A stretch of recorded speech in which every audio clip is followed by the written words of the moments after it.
this week's update. It appears news coming out of Sydney and Melbourne that the heat is eventually or starting to go out of the market. Interesting information now because once again it still showed the clearance rates at auctions were above 70% for this weekend, which is around about the average at the moment, although Sydney has been running at 90%. But the industry average is around about 70% on a weekly basis, so that's still pretty strong, and that's indicated by a couple of homes that we've certainly got at the moment. We've been getting great numbers going through our open homes on a regular basis, so the market here tends to be a little bit of a late follower to the Sydney and Melbourne markets.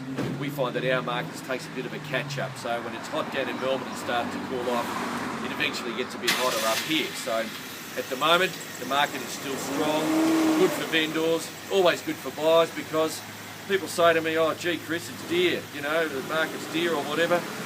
Each in a little secret, what's dear today is cheap tomorrow. There's an old saying in real estate, that one.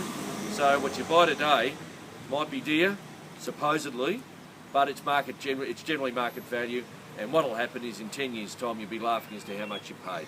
So there you go. Any questions, call me 6043 7777. Speak to you next week. Cheers.